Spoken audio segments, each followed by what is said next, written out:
துறை, திருநெல்வேலி மாவட்டம் சேரன் மகாதேவியில் பார்த்தீங்க அப்படின்னா ஜீப் ஓட்டுநருக்கு வந்து விண்ணப்பம் ஆன்லைன் விண்ணப்பம் வந்து நீங்கள் பண்ணிக்கலாம். இது வந்து பார்த்தீங்கன்னா ஜென்ரல் கேட்டகரி கொடுத்துருக்காங்க. நீங்கள் எஸ்சி எஸ்டியாக இருந்தீங்கன்னா 42 வயசு வரையாகவும், இதர பிரிவினராக இருந்தீங்க அப்படின்னா 18லேருந்து 32 வயசு வரையாகவும் அப்ளை பண்ணிக்கலாம். 8ஆம் வகுப்பு தேர்ச்சி, ஓட்டுநர் உரிமை இருக்கணும்னு சொல்லியிருக்காங்க. எஸ்சி எஸ்டியாக இருந்தீங்கன்னா 100 ரூபாயும், எஸ்சி எஸ்டிக்கு இருந்தீங்கன்னா 50 ரூபா, ஜென்ரல் கேட்டகரினா 100 ரூபா அப்படிங்கிற மாதிரி சொல்லியிருக்காங்க. இது வந்து சேரன் பாளையங்கோட்டை, திருநெல்வேலி மாவட்டம் பாளையங்கோட்டை யூனியன் ஆஃபீஸில் வந்து பார்த்தீங்கன்னா அலுவலக உதவியாளர் வந்து 2 போஸ்டிங் கொடுத்துருக்காங்க.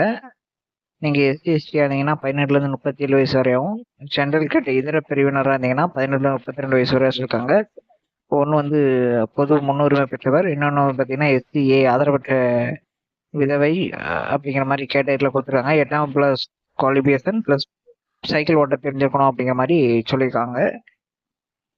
திருநெல்வேலி மாவட்டம் மானூர் ஊராட்சி ஒன்றியத்துக்குன்னா நைட் வாட்ச்மேன் கொடுத்துருக்காங்க. முன்னுரிமை பொது தமிழில் எழுதுபழுக்க தெரிஞ்சுக்கணும் அப்படிங்கிற மாதிரி சொல்லியிருக்காங்க. திருநெல்வேலி மாவட்டம் வள்ளியூர் யூனியன் ஆஃபீஸில் பார்த்தீங்கன்னா அலுவலக உதவியாளர் ஒரு போஸ்டிங்கு எஸ்சி வந்து கொடுத்துருக்காங்க. 8ஆம் வகுப்பு பாஸ் பண்ணியிருக்கணும், மிதிவண்டி ஓட்ட தெரிஞ்சுக்கணும் அப்படிங்கிற மாதிரி சொல்லியிருக்காங்க. அதுக்கடுத்து பார்த்தீங்கன்னா திருநெல்வேலி மாவட்டம் களக்காடு யூனியன் ஆஃபீஸில் பார்த்தீங்கன்னா அலுவலக உதவியாளர் 1, அது வந்து ஜெனரல் கேட்டகரி கொடுத்துருக்காங்க, மிதிவண்டி ஓட்ட தெரிஞ்சுக்கணும் அப்படிங்கிற மாதிரி சொல்லியிருக்காங்க.